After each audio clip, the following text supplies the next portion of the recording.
лидерлер, бриллианттар, жеңүүчүлөр ким аткарды, көчө, ар бир күндүн сабактары ушунчалык кызыктанбачымы дейт. Сиз даттанбасаңыз эле, бирок сиз даттанган адамдарды уксаңыз, эмне болот? Сиз жертваларды чогултуп алгансыз да. Айлана чөйрөңүздө бүт жертванын баарын чогултуп алып эле аларды эмне кыла берчүсүз? Спасать эте берчүсүз да. Эмне боло берчү? Сиздин жашооңуз артта калып калган. Сиз башка адамдардын жашоосун спасать этип эле, башка адамдардын жашоосун, башка адамдардын эмоциясын өзүңүзгө тартып алып эле ошо менен жашай берчүсүз да. Курмандык абалдан чыгып, куткаруучу болбогонго аракет кылмай болдум дейт. Мен Лазакатчын Азамат, мен канчалык уксам, ушунчалык өзгөрүп баратканын байкадым дейт. Видите, именно наоборот, көп жолу уккан сайын ошол нерсе тереңирээк сиңип, ошол нерсе уже на уровне подсознания, түпкү сезимге, көмүскөгө кирип, уже өзгөрүүлөр сезиле баштайт да. Ошондуктан марафонго жаңы катышып аткандар өзүңүзгө чечим чыгарып коюңуздар. Бул марафонду бир эле жолу эмес, 2-3 жолу өтөм депчи. Анткени ошондо кадимкидей өзгөрүүлөрдү уже өзүңүздөр көрө баштайсыздар да. Башында азыр сезилет жөн элечи, бирок прям көрбөйсүздөр да. Уже экинчи жолу, үчүнчү жолу прям кадимкидей көрүнө баштайт да. Ошондуктан эмне кылабыз? Эгер сиздерге даттанып келсе, бирөө проблемасын айтып келсе, мындан кийин эмне деп айтабыз? Эмне деп жооп беребиз? Кана жаза кетиңиздерчи, эмне кылабыз? Бизге жертвалар келсе, ушундай жашоомдо проблема болуп атат, мен жашоом ушунчалык кыйын да, мен ушундай жолум болбой атат, дегендей болуп атат, мындай болуп атат, тиндей болуп атат дей берсе, эмне деп жооп беребиз? Байкуш деп угуп спасатель болобузбу? Же эмне кылабыз? Кана? Эмне кылабыз? Эмне деп жооп беребиз? Сизге келди. Бир тууганыңыз келди, ата-энеңиз, балким жолдошуңуз, кайын журтуңуз.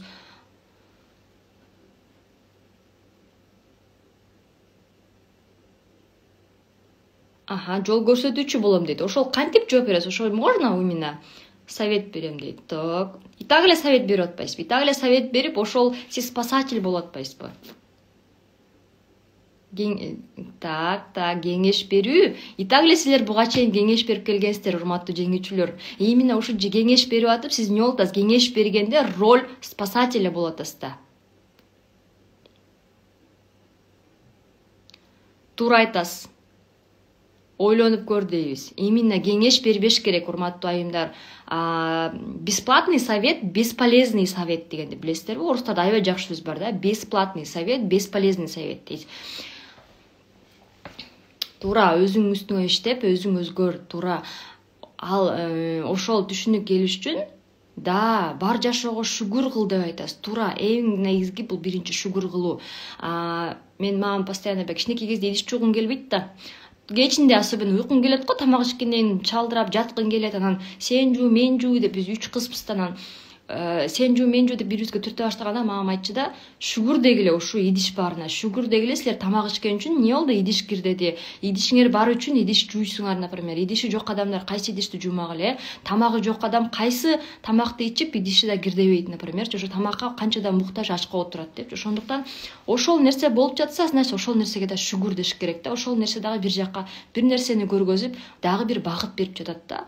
Эң негизгиси биринчи ошол шүгүр кылуу, андан кийин уже ойлонуу. Эмне үчүн мен ушундай ситуация болуп атат жана ушул ситуация мени эмнеге, кайсыл жакка багыт берип атат. Видите? Ошондуктан эң негизги чечим, урматтуу жеңүүчүлөр, кеңеш бербейбиз, суроо беребиз. Суроо беребиз. Сен кандай ойлойсуң? Эмне үчүн сен менен ушундай кырдаал болду? Эмне үчүн ушул адам сен менен ушундай мамиле кылды сага? Депчи. Анан ал өзү ойлонуш керек да. Ал өзү ойлонгондо анан өзгөрүүлөр башталат да. Ал өзү ойлонбой эле сиз кеңеш бере берсеңиз, ал уга берсе, мындай да, биз укканда, биз угуп атканда, азыр сиздер угуп атасыздар да, сиздер азыр ойлонбой элесиздер да. Адам угуп атканда ойлонбой эле жөн эле кабыл ала берет да. И то не гарант, что кабыл алып атабы дегенчи. Ал уга берет, бирок кабыл алып атканы еще 100% эмес да. Адам качан ойлонот? Сүйлөрдө. Биз сүйлөрдө, это тоже не гарант, потому что көбүнчө адам на эмоциях сүйлөп салышы мүмкүн да. Бирок обычно адам, эгер суроо берген адам биринчи ойлонот, анан сүйлөйбүз да. Негизи мээ ушундай устроено. Биз бир нерсе айтарда, биз мээбиз ойлонуп туруп, анан ошол нерсе сөздү чыгарабыз. Видите?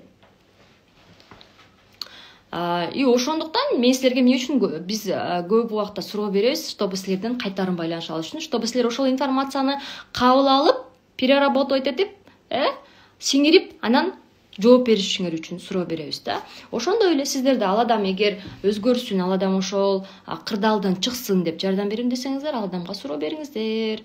Же болбосо бир багыт бериңиздер. Бирок кеңеш берип кереги жок. Анткени кеңеш ал адамды өзгөртпөйт да. Анда эмесе кеттик, урматтуу айымдар. Бүгүнкү сабакты баштайлы. Сонун жыйынтыктар, сонун чечимдер буйруса эми жашооңуздар сонун нукка өзгөрүп жатат, сонун өзгөрүүлөр болуп жатат. Так. Мен жана менин мээм деген тема абдан актуалдуу тема, абдан керектүү тема. Бардыгыңыздарга мен жакшы угулуп көрүнүп жатам, комментарийди өчүрүп коеюн, чтобы бардыгыңыздарга көрүнүктүү болсун. Эми караңыздар, биздин мээбиз функциясы, аткаруучу функциясы бул аң сезим жана түпкү сезим деп бөлүнөт да. Аң сезим эмне ишти аткарат? Аң сезим бул логика, анализ. Бул жаман, жакшы, бул ысык, бул муздак, бул ак, бул кара деп бөлөт да. Акыл эс, ойлонуу процесс. Максаттарды эмне кылат? Максаттарды түзүү, ошол максатка жетүүчү результатты көрө билүү, именно ошо максатка жете билүү, бул именно аң сезим да. Аң сезимдин функциясы. Түшүнүктүү, түпкү сезим, көмүскө сезим, бессознательный деп коет. Бул ойлонбойт. Бул анализ кылбайт. Бул логика жок бул жактачы. Бул түпкү сезим бүт биздин денебиздин процесстерин башкарат.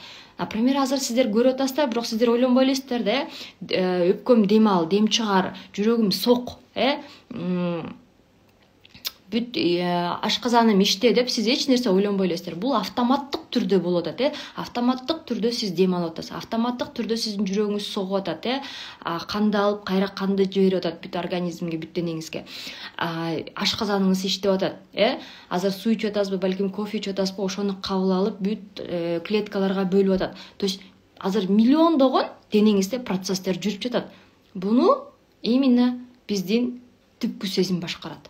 Түпкү сезим автоматтык түрдө башкарат. Основной и дагы эң негизги бул биздин сезимдер жана эмоциялар. Сезимдер, эмоциялар биздин денебизде болуп жаткан, эмне мээбизден келген сигналдарга ошого жарашуу эмоцияларды, сезимдерди, гормондорду бөлүп чыгаруу, бул дагы түпкү сезимдин жумушу. Биздин жашообузда болуп жаткан азыр баардык кубулуштун баары, жашооңузда азыр баардык кубулуштун баары, бул сиздин кирешеңиз, бул сиздин ден соолугуңуз, бул сиздин азыркы ой жүгүртүүңүз, бул сиздин эң негизги адаттарыңыз, бул эмне? Бул түпкү сезим. Түпкү сезим.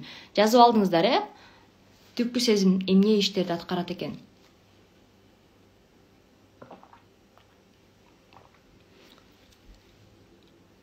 То есть эмне? Негизи бир бала туюлдукка бүткөндөн баштап 5 жашка чейин негизи көбүнчө түпкү сезим менен түпкү сезим основной ролду аткарат да. 5 жашка чейин кичинекей бала 5 жашка чыккачачы уже 1 жаштан баштап аң сезим өсө баштайт. 1 жаштан баштап 7 жашка келгенде уже аң сезим мындай толук өсөт экен да. Толук өсөт, уже 7 жашта бала өзүн анализ кыла алат экен, өзүн оценка кыла алат экен, өзүн баалай алат экен да 7 жашка чейинчи. Жазып алдыңыздар, мен которо берейин.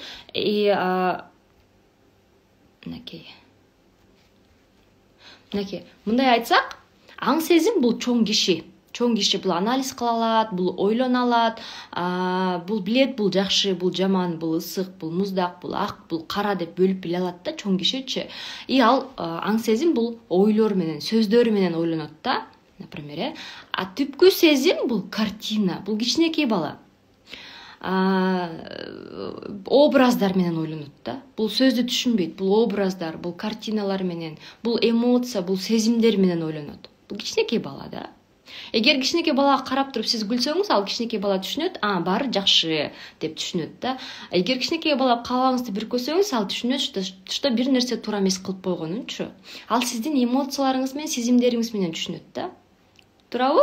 Например, мен азыр кызым 9 ай, ал сөздү түшүнбөйт, көп сөздүчү, бирок ал мен карап уже мимика, жест менен эле түшүнүп коет да. Эгер мен ага карап туруп кабагымды бүркөсөм, ал уже күлүп бир нерсе кылып баштайт да. Значит, ал түшүнүп атат, туура эмес иш кылганын түшүнүп туруп, эмне кылып атат?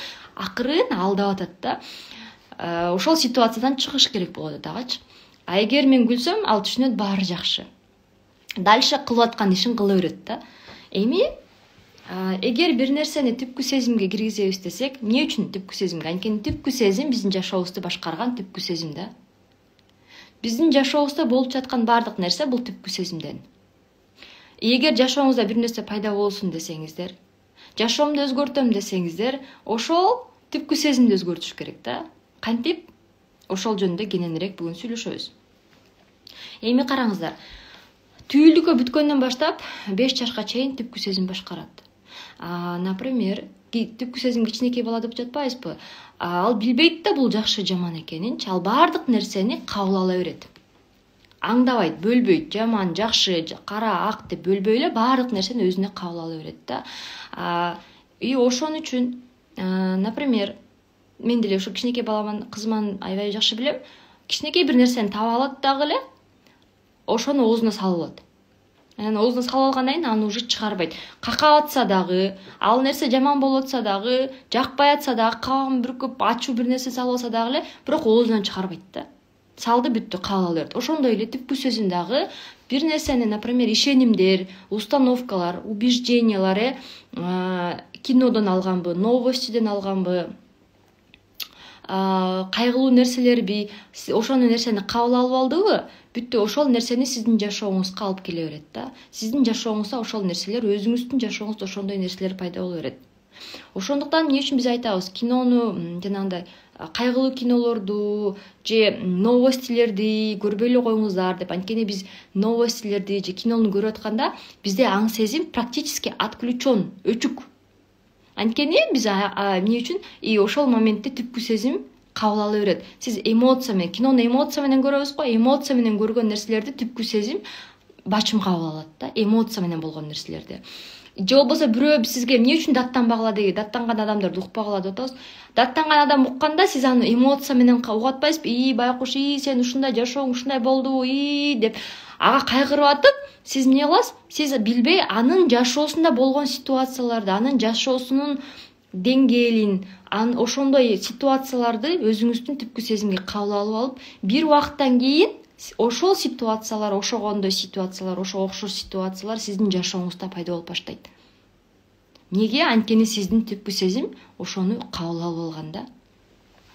Новостини көрүп атканда да көп, например, апалар, айылда жашаган, байкайсың, прям аябай эмоция менен көрөт да, урушуп, эмне мынтип койду, карабайт беле, каякты карап отурду деп, государствоны, президентти, премьер-министрди, депутаттарды урушуп, ошол жака кирип кетип, ошентип көрөт да, прям кино көргөндөй көрөт, эмоция менен көрөт да новостиничи.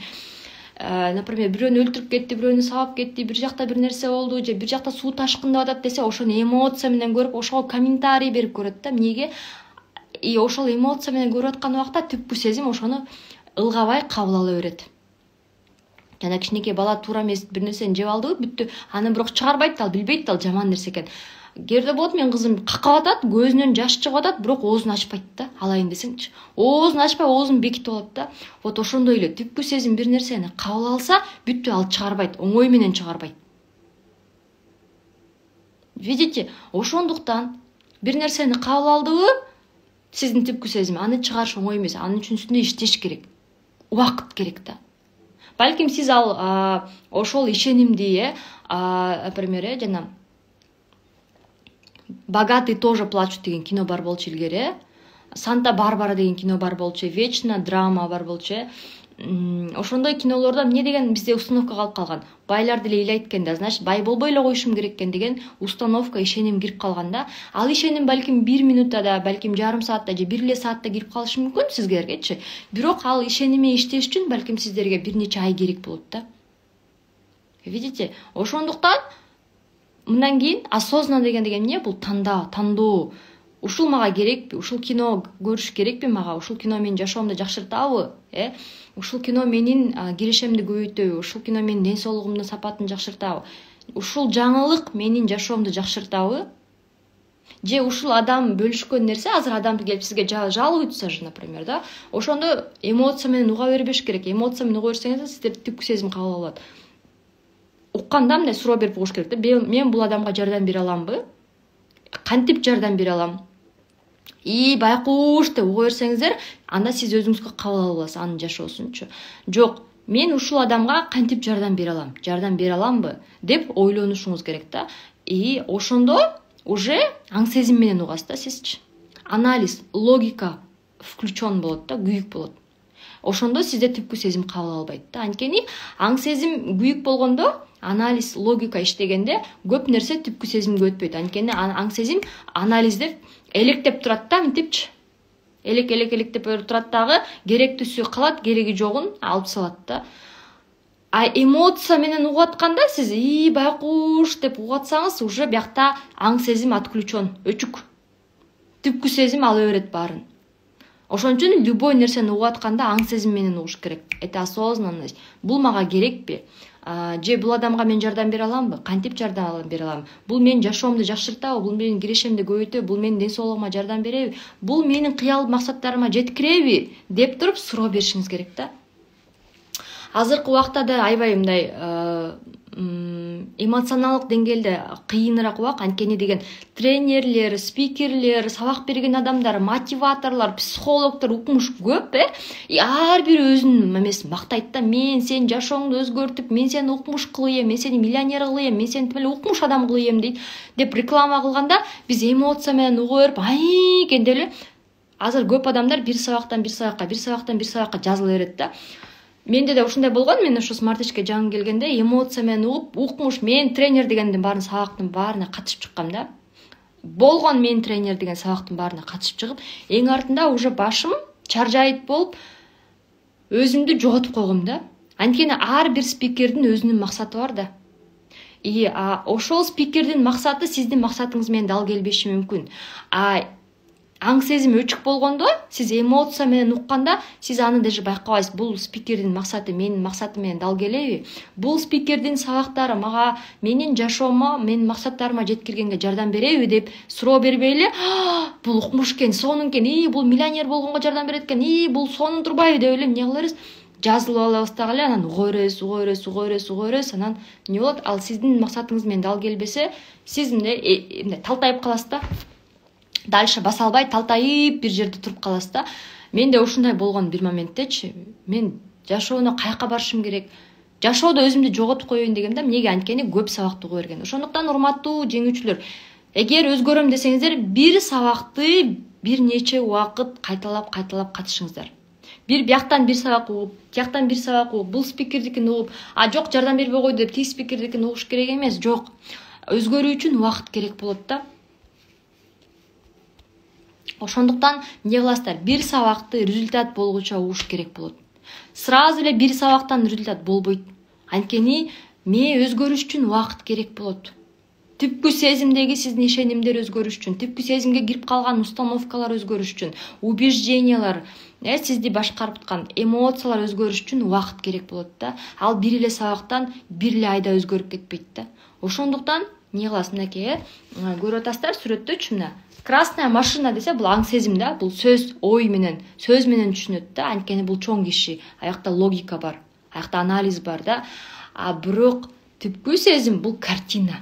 Красная машина десе эле, сиздер, например, азыр деле мен айтсам, красная машина десем, ар кимиңиздер өзүңүздөрдүн красный машинаңызды элестетесиздер да. Балким сиздердин кичинекей чакта ата энеңиздердин красный машинасы бар болчу, ал балким Нива болчу, балким Жигули болчу, балким Москвич болчу. Сиздин түпкү сезим ошол машинаны элестетет. Видите? Ошондуктан дагы максат жазганда, урматтуу айымдар, мырзалар, жеңүүчүлөр, максат жазганда прям точно, конкретно деген эмне? Ошол да формасы, фасону, жылы, балким көп адам максат жаз десе эле, ак машина, көк машина же үй алам деп жазып коет. Үй дегенде Көп адамда эмнени элестетиши мүмкүн? Сиздин кичинекей чакта өскөн үй элестетилет. Түпкү сезимде эмне бар болсо, эмнени жашап өткөн болсо, эмнени кабыл алган болсо, ошол эле образдар бар. Ошондуктан жана картина желаний, картина мечты деп коебуз го, доска желаний. Эмне үчүн жазатабыз? Ошол нерсе үчүн жазат. Анткени мээ көз улам көрүп берип, түпкү сезим ошол картинаны кабыл алыш керек да. Ал кызыл машина дегенде жанагы кичинекей чактагы сиз көргөн Жигули эмес, Москвич эмес, Нива эмес, а именно сиз каалаган, балким Toyotабы, балким Mercedesпи, балким Hondабы, кайсы фасон, кайсы модель, ошол машинаны түпкү сезимге киргизиш керек да. Ошон үчүн эмне кыласыз? Көрүнүктүү жерге жазап илип коюш керек да. Ошону көзүңүз көрүп берип түпкү сезимге кириш керек да. Видите? Ошондуктан сөзсүз түрдө картина керек да. Картина керек. Ошондо бачымыраак өзгөрүү болот, биринчиси. Экинчи, андан кийин түшүнүктүү болду бул боюнча, То есть кичинекей баланы 5 жашка чейинки, именно боюңда болгондо 5 жашка чейин кирип калган нерселер сиздин эсиңиздерде болбошу мүмкүн, бирок ал сиздин түпкү сезимде бар. Сиз унутуп калдым деген нерселер дагы ал аң сезимден чыгарылып салган, бирок ал сиздин түпкү сезимде сакталуу. Бирок сиз даже аны эстебесеңиз дагы, эсиңизге түшпөсө дагы, эмне кылат? Ал сиздин жашооңузга таасир бере берет. Неге? Анткени ал сиздин түпкү сезимде. Эми түпкү сезимде бардык биздин аябай эмоционалдуу, сезимдүү, аябай сезимдерге бай болгон ситуациялар, кырдаалдар, ошол эмоционалдык сезимдерге бай болгон адамдар, балким ал сизди таарынткан. Эмне үчүн бизди таарынткан адамды биз эч качан унутпайбыз? Анткени ал бизге эмоция берип атпайбы? Ошол эмоция жатталып калган да. Ошон үчүн ошол эмоция менен ким байланыш? Ошол адам байланыш. Биз ошол эмоцияны унутпайбыз да. Анткени ал түпкү сезимде калып калган. Могул адам мага, например, кайненем мага 10 жыл мурун бул нерсени кылган, күйөөм мага 10 жыл мурун там подарка бербей койгон же мондай кылган деп эмне кылабыз? Же ата-энем мени мондай мен каалаган окуу жайга окутпай койгон деп биздин бир каяктагы, балким биз 60-табыз. Бирок биздин 20 жаш, 15 жаштагы нерселер сакталып келет. Эмне үчүн? Анткени ал ошол ситуация сиз үчүн аябай эмоционалдуу болгон. Ошол нерсенин баары эмнеге? Түпкү сезимге кете берет да. Айпери Максатбековна абдан сонун түшүндүрүп бербеди? Түпкү сезим бул архив да. Бүт нерсе сактала берет. Аякта мындай срок годности деген жок. Бүт нерсе срок годности деген сознанияда бар, аң сезимде бар, түпкү сезимде срок годности жок. Эми караңыздар. Бардык эски проблеманын баары сиз эстебесеңиз дагы, бирок сиздин түпкү сезимде бар. Ал сиз эстебесеңиз дагы сизге эмне? Сиздин жашооңуздун сапатына, ден соолугуңузга, кирешеңизге таасир бере берет. Сиз эстебесеңиз дагы, бирок сизге ошого окшош сыяктуу ситуацияларды пайда кыла берет жашооңузда. Дагы эң негизгиси бул биздин адаттар, привычкалар. Биз бир нерсени кайталай берип жаттап калган нерселердин баары түпкү сезимге кирип калган. Ишенимдер, установка, убеждение, биздин кичинекей чактагы уккан нерселер, жанагы 5 жашка чейин, даже 7 жашка чейинки уккан нерселер, көргөн нерселер сиздин эсиңизде, аң сезимде жок, бирок ал сиздин түпкү сезимде бар. Балким сиздин кичинекей чагыңызда уккансыз, акча жок деген нерсени уккансыз. Балки ал сиздин эсиңизде эмес, бирок ал сиздин түпкү сезимиңизде. Эмне үчүн ушу бизнеске келгенде да сиз акча таба албай атасыз? Анткени сиздин түпкү сезимде акча жок деген установка отурат. Ошол установканы түпкү сезимден чыгарышыбыз керек. Ал бир күндүк жумуш эмес да. Ал даже бир айлык жумуш эмес. Ал акырындык менен, кылдаттык менен жумушту талап кылынат. Анткени биздин түпкү сезимдин эң основной функциясы бизди тирүү кармоо. Ал эмнеге жооп берип атат? Биздин жүрөгүбүздүн согушуна, биздин дем алышыбызга, биздин организмде миллиондогон процесске жооп берип атпайбы? Эмне үчүн ошол процесстерди аткарып атат түпкү сезим? Бизди жашасын деп аткарып атат. Тирүү жашасын, тирүү калсын деп аткарып атат. Эң основной функциясы түпкү сезимдики бизди тирүү кармоо. Түпкү сезимге баары бир сиз кыйналасызбы, сиз кайгырасызбы, сиз ыйлайсызбы, сиздин ден соолугуңуз ооруп атабы? Главное түпкү сезимге сиз тирүү болушуңуз керек. Сиз дем алып турушуңуз керек. живой болуп турушуңуз керек. Вот основной функциясы ошол. Ошон үчүн түпкү сезим балким сиз кыйналат, анткени аякта логика жок да, анализ жок да. Сиз кыйналсаңыз деле, ыйласаңыз деле, сизде акча жок, бир күн ачка калсаңыз деле эмне кыла берет? Главное сиз тирүүсүз. Главное сиз тирүүсүз. Сиз тирүү болгонуңуз это означает түпкү сезим өзүнүн функциясын аткарып атат, өзүнүн милдетин аткарып атам деп түшүнүп атат ал. Видите? Ошондуктан сразу өзгөрүү деген бул түпкү сезимге өлүмгө барабар деген түшүнөт. Сразу өзгөрүү деген. Бир күндө же бир айда өзгөрүү бул түпкү сезимге өлүмгө барабар дегенди түшүндүрөт. Например, сиз канча жаштасыз, элестет, ошончо жылдык сизде архив сакталуу. 50 жаштасызбы, 40 жаштасызбы, 35-тесизби, 60-тасызбы, элестеткиле канча жыл түпкү сезимде архив, ошонун баарын бир айда өзгөртүү бул түпкү сезимге стресс. Аябай күчтүү стресс. Ошондуктан бул экинчи бөлүк психологический часть, бул психологияга таасир берет. Балким сиз кээ бир жерден айтышыңыз мүмкүн, ой мен муну уккам, мен муну билем да дешиңиз мүмкүн да. Эмне үчүн? Анткени түпкү сезим сизди защита кылып атат. Анткени жана архивден кагаздарды алып чыгарып, ыргытыш керек, кээ бир кагаздарды өрттөш керек, кээ бир кагаздарды записте өчүрүп туруп жаңы запись кылыш керек. Бул түпкү сезим үчүн аябай болезненно, аябай ооруну, стрессти талап кылат. Ошондуктан түпкү сезим сизди сактайт. Ой, сен муну уккансың, сен муну билесиң. Ой, зачем? Аны укпай эле кой, билесиң да деп эмне кылат? Сизди сактайт. Ошондуктан эфирлерди минимум 3 жолудан көрөбүз. Анткени мен өзүм айта кетейин, психологияны окуп атам азыркы күндөчү. Биринчи жолу жаңы баштаганда, азыр 3-ай кетип атат. Биринчи жолу мен биринчи айда баштаганда психологду угуп атып мен айткам да, ушул нерселерди айтабы. Мен бул нерселерди давно окуп койгом да. Мен толтура окугам, толтура жолу уккам, бул нерселерди мен билем да деп койгом да. Биринчи сабак уккандачы. Анан экинчи сабакта бизге каршылык деген сабак болгон да. Именно что биздин түпкү сезим каршылык көрсөтөт да. Каршылык көрсөтүп эмне кылат экен? Бизди сактайт экен да. Эмне кылат? Өзгөрүүдөн сактайт. Анткени биздин өзгөрүүбүз бул эски мендин өлүмү, жаңы мендин жаралышы болуп атпайбы? Видите, түпкү сезим эмне кылып атат? Бизди ошол өлүмдөн сактап атат. Анткени биз эски мен өлүп туруп, анан жаңы мен жаралыш керек да. Видите? Эски нерсенин үстүнө жаңы нерсе чыкпайт да. Ошондуктан түпкү сезим сактап атат дейт. Ошончо түпкү сезим сактап аткандыктан сизге эмне кылат? Каршылык көрсөтүп атат дейт да. Сен муну билесиң, сен муну уккансың. Ой, толтура жолу укпадың беле, кана койчу деп туруп эмне кылат? Түпкү сезим өзүнө эмне кылат? Доступ киргизбейт, доступ жабык дейт да. Доступ бербейт дейт. Анан мен экинчи жолу уктум. Дедим. Үчүнчү жолу уктум. Анан төртүнчү жолу укканда менде ушундай бир ачылыштар пайда болду мээмдечи. Мен айттым, мен эмнеге бул сабакты биринчи жолу укканда мындай кабыл алган эмесмин? Ушундай сонун сабак экен. Ушундай, бул нерсе менде бар турбайбы? Мен ушинтип жашайт турбайбы? Көрсө мен жашоомду ушул нерселер башкарат турбайбы деген менде ушундай ачылыштар пайда болгон да. Видите, мен төртүнчү жолу укканда анан ошондой ачылыш пайда болгон мээмдечи. Видите, биринчи жолу эмне кылган? Мээм мени сактаган. Мени эски мен өлбөсүн, сактайсың, баягы эле назгүл жашай берсин деген нерсе болгон да. Эми бул биздин адаттар,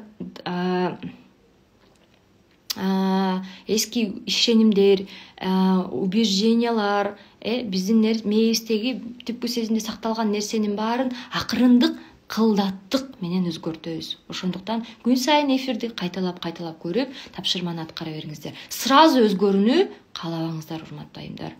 Мен уже 5-чи күн көрбөдүмбү? Эмне кана жаңы катышып аткандарда ушундай болушу мүмкүн да. Качан мен өзгөрүм? Качан мен сразу эле доходум мындай жаңы окуп баштаганда адамда мындай болот да, сразу эле доходдор өзгөрүп, сразу статустар пайда болуп, сразу контракттар пайда болуп, сразу эле мындай көрүнүп кетсе деп каалайбыз да, сразуну каалайбыз да. Бирок ал сразу деген нерсе бул өлүм деген нерсени барабар деген түшүндүрөт да. Ошондуктан акырындык менен өзгөртөбүз өзүбүздү, биздин адаттар бул программалар.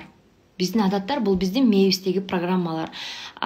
ал программа автоматтык түрдө өзүнүн ишин аткарып келет. Например, Instagram өзүнүн ишин аткарып атабы, WhatsApp өзүнүн ишин аткарат да. WhatsApp Instagramдын ишин аткара албайт да, ошондой эле Instagramда WhatsAppтын ишин аткарбайт. Ошондой эле биздин мээбиздеги программалар, ар бир программа, акча жок деген дагы бул программа. Жашоо кыйын деген бул программа. Менин колуман келбейт деген дагы бул программа. Ошол программа өзүнүн ишин аткара берет. Ошол программаны өзгөртмөйүн. Ал программаны мен айтып кеттим, акырындык менен өзгөртөбүз, ал программа эмне кылган? Привычка, адатка айланган да. Ошол адатты кантип өзгөртөбүз? Ал программаны алып сала албайбыз, өчүрүп сала албайбыз. Акча жок деген программаны өчүрүп сала албайбыз. Жашоо кыйын деген программаны алып сала албайбыз. Менин колуман келбейт деген программаны алып сала албайбыз. Ал программаны биз эмне кылабыз? Өзгөртөбүз, только өзгөртөбүз.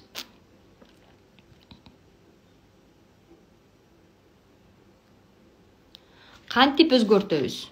Мынакей.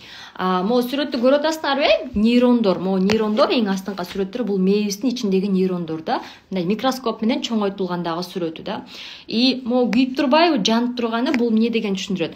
Бул адаттар иштеп атат дегенди көрсөтөт. Например, эртең менен турганда тишибизди автоматтык түрдө жууп атабызбы? Ал нейрон өзүнүн жумушун аткарып атат да. То есть сиз даже уйкулуу көзүңүз менен көзүңүз жумук болсо деле монтип тишиңизди жууп беришиңиз мүмкүн. Автоматтык түрдө, анткени ал уже программага айланып калган да, адатка айланган. Кечинде, например, сиз уйкулуу түн ортосунда ойгонуп алып туалетке барышыңыз мүмкүн, көзүңүз жумук бойдон элечи. Неге? Сиз ойлонбойсуз, аз бияктан оңго бурулам, солго бурулам, аз мояктан эшикти монтип ачам дебейсиз. Ал уже программага айланып калган, адатка айланып калган да. Кимде бар түн ичинде турат? Кана мага жооп берип коюңуздарчы, комментарий күйгүзөйүн. Ким уйкулуу бойдон?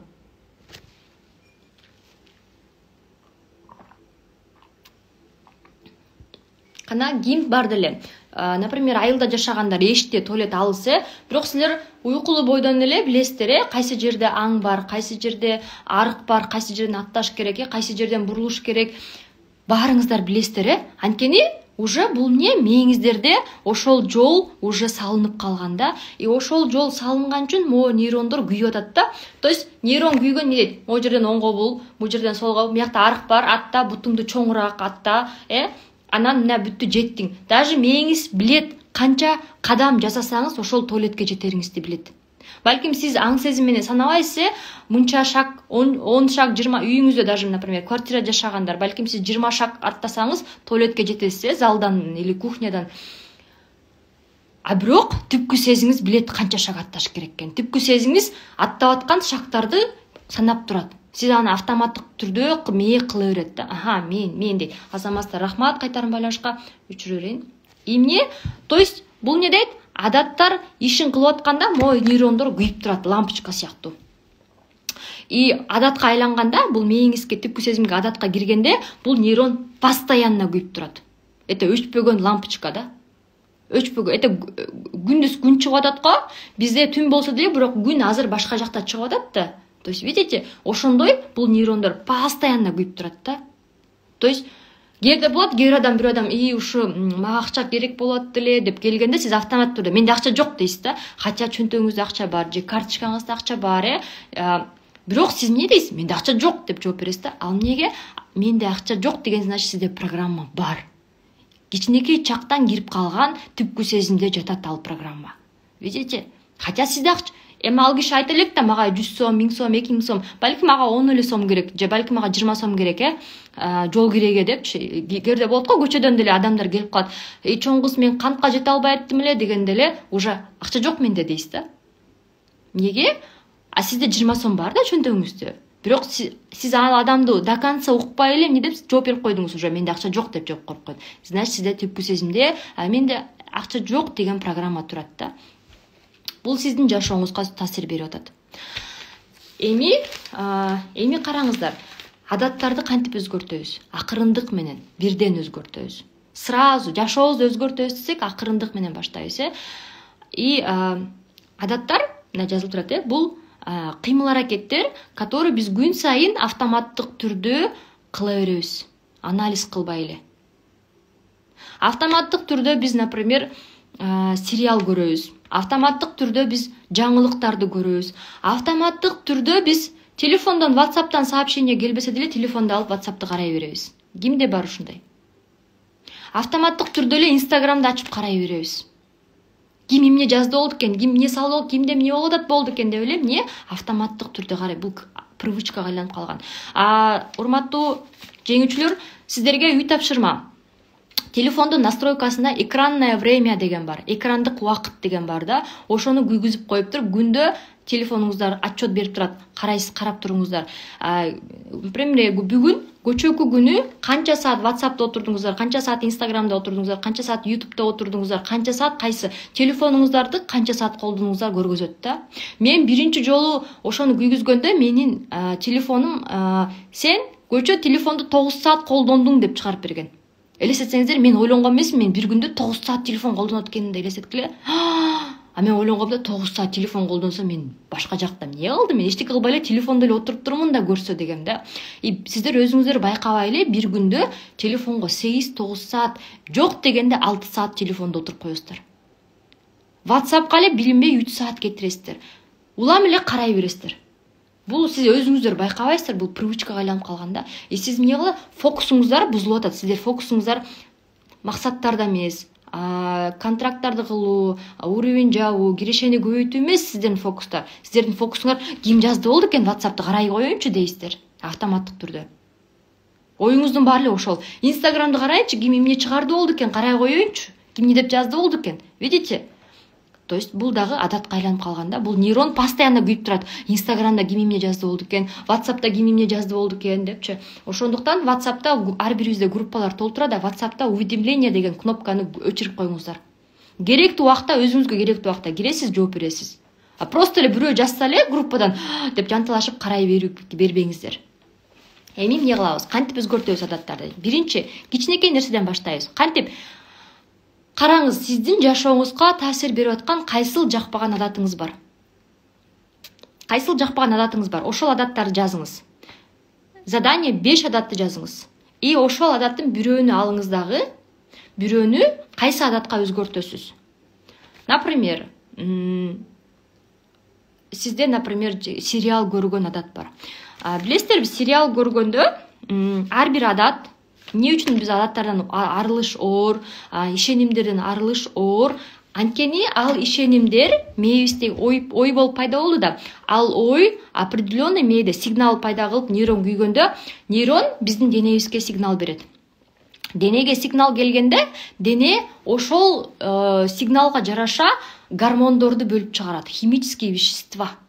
Гормон бул химические вещества. Билебизде, баарыбыз химияны окуганбыз, бир веществого бир веществону койгондо, бир вещество дагы бир башкача вещество пайда болот. Ошондой эле биз мээбизде акча жок деген ой пайда болгондо, денебизде определенный бир гормон чыгат. Это может быть, например, гормондор, билесиздер гормон, эндорфин, это гормон счастья, серотонин, это гормон радости, кубанычтын гормону, кортизол, это гормон страха, коркунучтун гормону. Азыр мен бул нерсеге токтолбой эле коеюн. То есть определенный бир гормон чыгат да. Биз бул, например, кимде бар? Же бар болчу? Кып-кызыл чай ичмейин шакый кармачы. Канаас комментарий күйгүзөйүн, урматтуу жеңүүчүлөр. Кимде бар, же азыр деле бар, же мурун бар болчу, кып-кызыл кылып жаңы свежий чай кайнатып ичмейин башыңыздар ооруйт. Мен шакыйым бар деп койчусуңар. Мен кызыл кылып свежий чай демдеп ичишим керек дейсиңер. Кимде бар ушундай? Же бар болчу? Же просто ысык чай ичишиңер керек да. Ысык чай ичпесеңер, эмне кылат? Башыңар ооруйт. Кимде бар эле? Же азыр жок балким, биздин чайларды ичип атып, да, менин күйөөм. Видите, знаете, менин жолдошумда да бар. Ал улам чай ичкен сайын ага свежий кып-кызыл кылып чай демдеш керек да. Антпесе анын башы ооруйт. Бул эмне деген түшүндүрөт? Организм ушул нерсеге муктаж дегенди түшүндүрөт. Биздин денебиз ушул кып-кызыл чайга муктаж деген түшүндүрөт. Ошондой эле биздин дене ошол гормондорго муктаж болуп калган. То есть ал чайды ичпесеңиз сизде эмне болчу? Башыңыз ооручу. Ошондой эле сиз менде акча жок дегенде гормон чыгып атат, мээбизде менде акча жок деген ой келди. Ал ой денебизге сигнал берди, денебизде определенный бир гормон пайда болду. Ошол гормон бул биздин денебиздин азыгы, тамагы. Ал тамак болбосо денебиз ачка калат да. Дене ачка калат. Эми мындай да, башында сиз өзгөрүп баштаганда денеңиздерден бирне ломка болот да. Ломка бол, кадимкидей ломка болот, жанагындай. Сигарет чекпеген адамдар ломка болот го. Көрдүңүздөр беле сигарет чекпеген адамдарды. Мундары калтырап, жиндери келип, мындай бир кызыктай болуп, өзүнө бир коерго жер таппай, ушундай бир ломка болот да. Ошондой эле сиздерде да башында бир ломка болот. Жаңы иштеп, өзүңүздөр иштеп баштаганда кадимкидей ломка болот. Кайра артка кетип калгыңар келет. Эмнеге? Себеби денебиз ошол гормонго муктаж болуп, не кылып талап кылат. Мага бер, ошол ысык кыпкызыл чайды бер деп атат да, мындайча жөнөкөй тил менен айткандачы. Баягы ысык чайды бербей атасыңар да силерчи. Сиздердин башыңар ооруп, не болот? Ай, бол, баягы ысык кылып кызыл чайды демдеп берүүчү мага, бол деп денеңиздер талап кылып атат. Нерв болот. Нерв болушуңуздар мүмкүн, жиниңиздер келишиңиздер мүмкүн, өзүңүздөрдү коерго жер таппашыңыздар мүмкүн. Баягы эле кылган адатыңыздар кайтып денеңиздер талап кылат да, ай, сериал көрүүчү деп, сериал көрүп көнүп калгандар. Бүгүн көрүп турайынчы, эртең баштайм дейсиңер да. Бүгүн көрөсүңөр, анан баягы гормонду алып денеңер успокоение болуп жыргап отуруп каласыңар да. Кызыл чайды ичкендей болуп, мээңер эс алып отуруп каласыңар да, анан эртеси келет да. Силер сөз бергенсиңер эртең иштейин депчи. Анан эртеси кайра ломка башталат да. Кайра. Анан не дейсиңер? Бүгүн кичине көрүп турайынчы, анан эртең баштайм дейсиң. Бул не? Бул өзүңөрдү алдоо, самообман. Эң жаман алдоонун эң жаман формасы билесиңер кандай алдоо? Бул бирөөнү алдоо эмес, биз бирөөнү алдап коебуз да, например, 5 мүнөттө жетем деп коесуңар телефондон, анан кылам деп коесуңар, бул бирөөнү алдаган эчтеке эмес. Эң жаман алдаган бул өзүңөрдү алдоо. Эң жаман бул өзүңүздөрдү алдоо. Ошондуктан адаттардан кантип арылат экенбиз? Ал адатты алмаштырып. Эгер сериал көрүп атсаңыздар, ошол сериалдын убактысында башка эмне көрөбүз? Ошол эмоция берүүчү видео көрөбүз. Ошол эмоцияны, например, кортизол же кайгы, эмоция, сериал көргөндө биз эмне кылабыз? Биз кайгырып, байкуш деп ыйлап, эмоция алып атпайбызбы? Значит, биздин жашообуз, өзүбүздүн жашообуз кызыксыз болгондо, адамдын өзүнүн жашоосу кызыксыз болгондо, адамга сүйүү, мээрим жетпегенде адам сериал көрөт, адам жаңылыктарды көрөт. Анткени эмне кылат? Өзүнүн жашоосу кызыктуу болбогондуктан, өзүнүн жашоосу ага эмоция, күчтүү сезимдерди бербегендиктен, ал ошол эмоцияларды, ошол күчтүү сезимдерди каяктан алат? Жаңылыктардан алат. Ал ошол күчтүү сезимдерди, эмоцияларды кинодон алат да. Ошондуктан ошол күчтүү сезимдерди, эмоцияларды эмне кылабыз? Берүүчү видеону көрөбүз, жана мотивационный видеолорду көрөбүз. Эгер жазабыз, жазып атасыздарбы?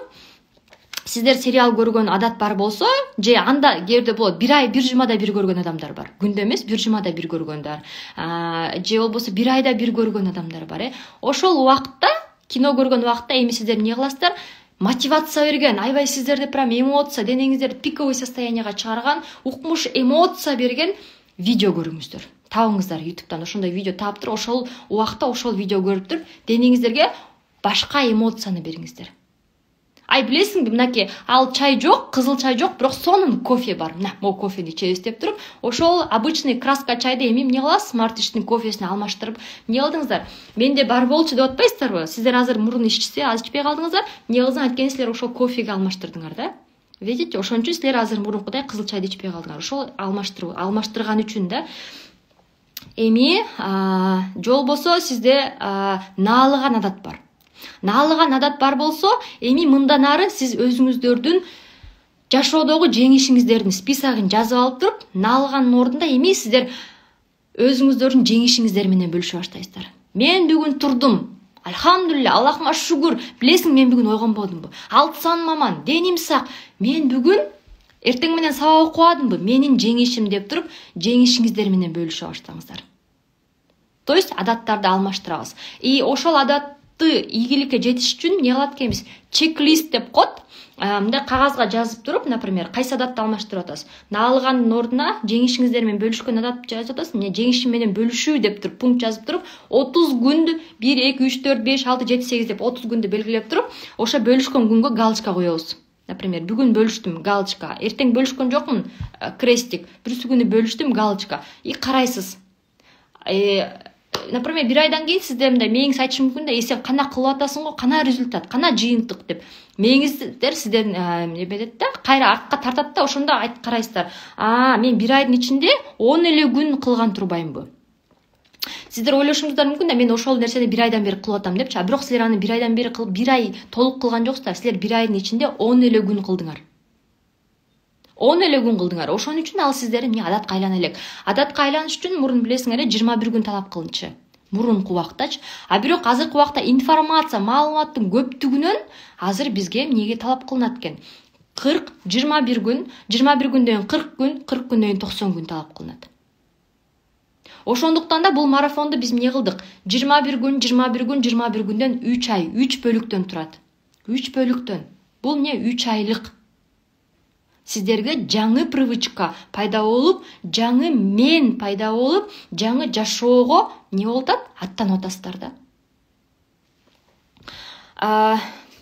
Түшүнүктүү, и по очереди очередь менен иштейбиз. То есть бир адатты өзгөрткөндөн кийин аны экинчи адатка киришебиз. Сразу 5 адатты өзгөрткөнгө киришпейбиз. Анда мээңиз сизге, түпкү сезимиңиз сизге жол бербейт. Түпкү сезимиңиз сизге андай уруксат бербейт.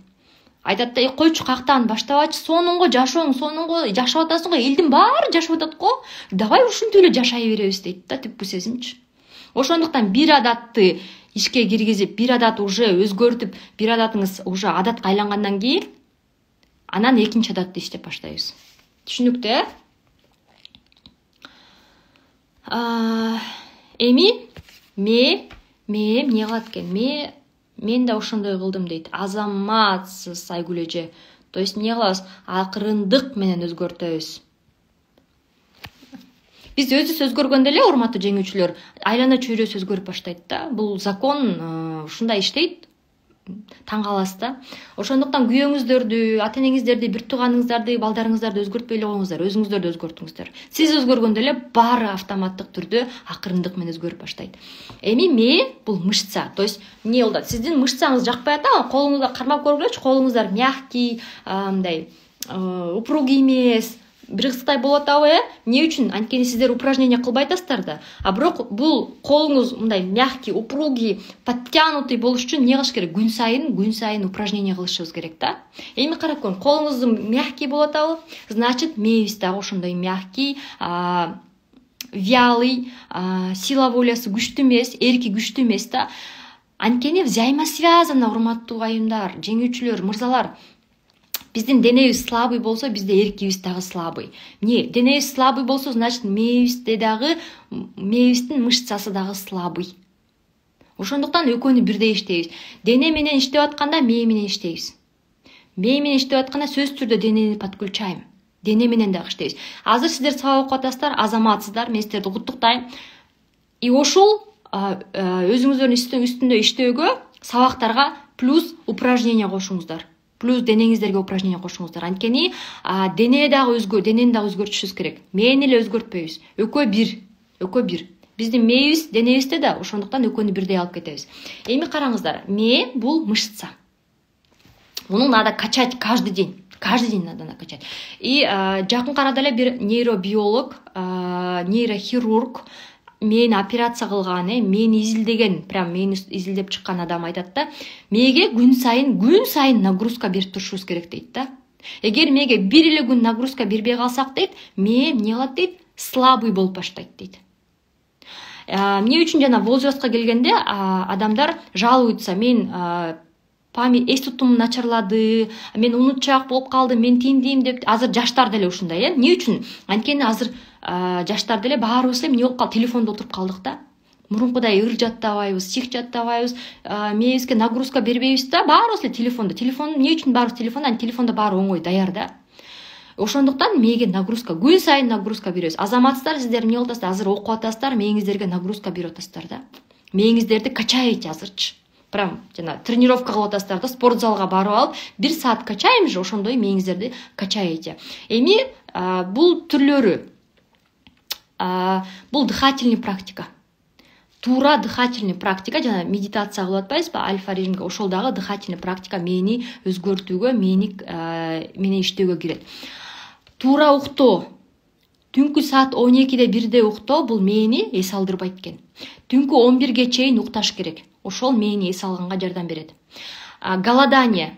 Билесиздер, орозо кармаганда, это научно доказано, орозо кармаганда кийин, то есть 1 ай орозо кармагандан кийин мээ адамдыкы канча 1% бат скоростной режимде иштеп баштайт экен да. Эс тутум жакшырат экен. Видите? То есть көп тамак жебеш керек. Көп тамак жегенде адам не болуп баштайт? Слабый болуп баштайт. Соответственно, мээбиз дагы слабый болуп баштайт. Голодание. Молитва. То есть это намаз, это зикр, это Куран окуу. То есть мээге абдан жакшы таасирин берет. Медитация. То есть медитация бул мени тынчтандыруу. Бул дагы мээге абдан жакшы таасир берет. Физическое упражнение.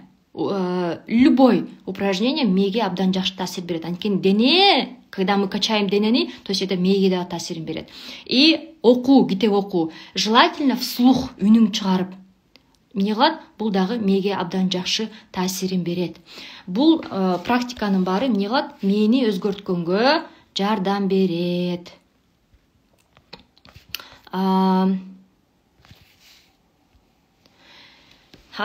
То есть эмне кылабыз, урматтуу айымдар? Акырындык менен мээбизди өзгөртүүнүн үстүнө иштейбиз. Келиңиздер, азыр биртке медитация кылабыз. Убакыт аз калды.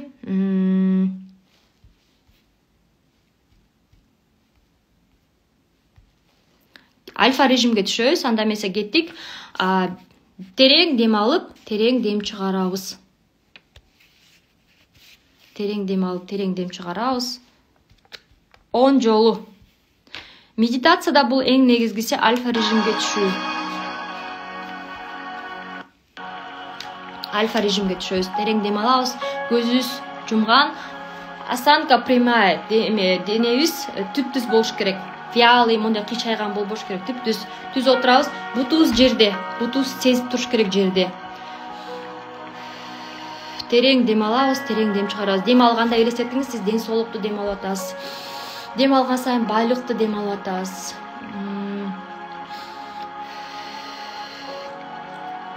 Дем чыгарган сайын негативди чыгарып атасыз. Жаман ойлорду чыгарып атасыз, жаман адаттарды кетирип атасыз. Дем чыгарган сайын. Дем алдык, дем алып, альфа режим, бүт денебиз расслабленный состояние. Ушунчалык сонун абалга түштүк. Бүт денебиз, башыбызда эч кандай ойлор жок, тып-тынч. Спокойствие. Эч кандай ойме жок. Эми ыраазычылык билдириңиз. Ыраазычылык.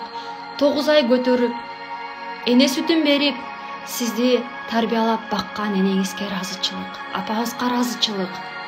Бизге ушунчалык сонун тарбия берген, бизди багып өстүргөн атабызга ыраазычылык.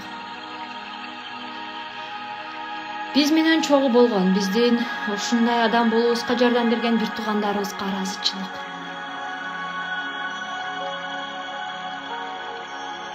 Жүрөгүбүз менен ушунчалык элжиреп ыраазычылык билдиребиз. Ушунча миллиард адамдын ичинен тандап алган сиздин жолдошуңузга ыраазычылык. Сизге сүйүү берген. Сизди кандай болсоңуз ушундай кабыл алган жолдошуңузга ыраазычылык.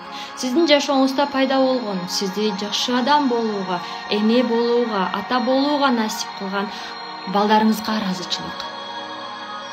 Сизди ушул бизнеске чакырган спонсоруңузга ыраазычылык. Сизге жардам берип аткан аплайндарыңызга ыраазычылык. Сизге ишенип келген командаңызга ыраазычылык. Сизди ушул сабакты ук деп насип кылып, себепкер болгон ушул сабакка катыштырган адамга ыраазычылык. Сиздин өзгөрүүңүзгө насип кылган адамга ыраазычылык. Аллах Таалама ыраазычылык, ушул жолду көргөзөткөн, ушул мүмкүнчүлүктү берип аткан. Өзүңүзгө ыраазычылык. Өзүңүздүн үстүнө иштеп, күн сайын эртең менен туруп, аракет кылып, күн сайын энергия, эмгек жумшап, жакшы жашоого аттанып аткан өзүңүзгө ыраазычылык.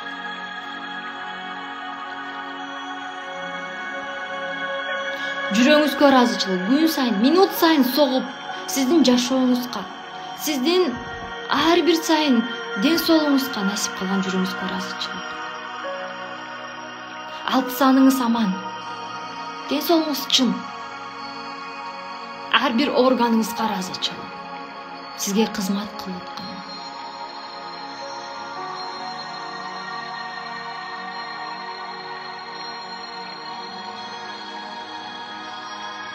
Бардык адамдарга ыраазычылык. Сиз билсеңиз, билбесеңиз дагы ушул азыркы сиз тапта жашап жаткан жашоого таасир берген. Ушул сиздин жашооңузду жеңилдеткен. Балким сизге сабак берген, балким сизди таарынтып, сизди күчтүү адам кылган. Балким сиздин жашооңузда бир проблеманы пайда кылып, сизди кайсы бир тепкич деңгээлге бийик көтөргөн адамдарга ыраазычылык.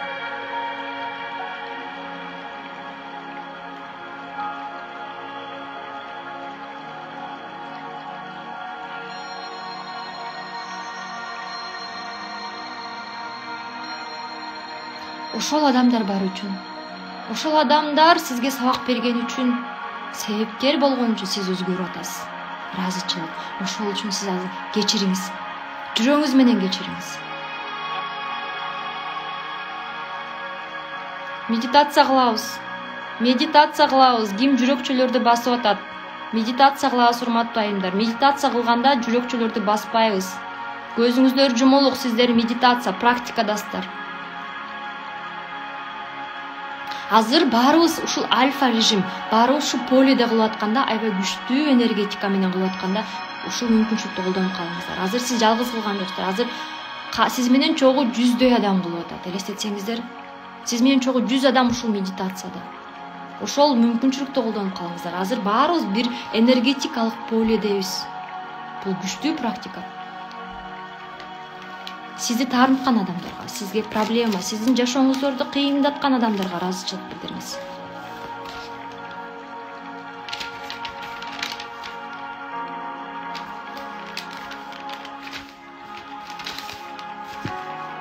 Ушу бизнеске ыраазычылык билдиңиздер.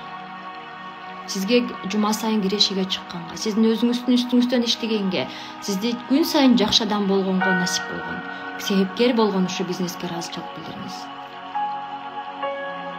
Ушул сабакты окуп жаткан бардык катышуучуларга, спикерлерге, ар бир спикерге ыраазычылык билдириңиз. Сиздин өзгөрүүңүзгө себепкер болуп жаткан.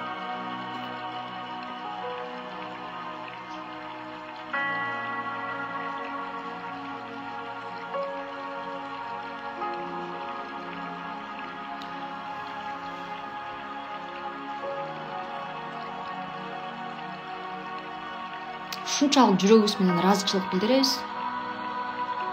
Бардык дүйнө жүзүндөгү адамдарды кечиребиз. Бардык дүйнө жүзүндөгү адамдарды сүйөбүз, жакшы көрөбүз.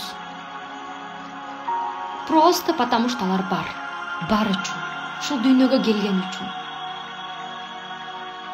Бардык адамдарга ыраазычылык билдиребиз.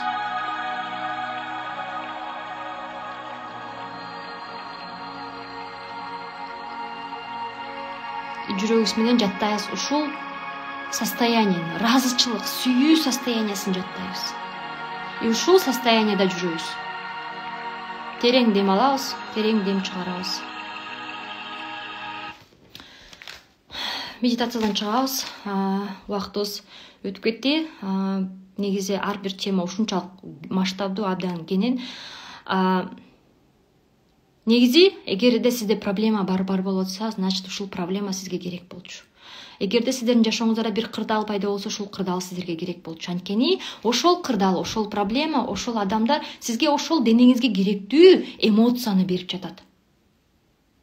Ошондуктан ошол нерседен арылам, кутулам десеңиздер, күн сайын 10 мүнөт медитация практика кылабыз. Ошол адамдарга ыраазычылык билдиребиз. Сизди таарынткан, сизге проблема кылган ситуацияларга ыраазычылык билдиребиз. Ошол эмоцияны өзгөртөбүз.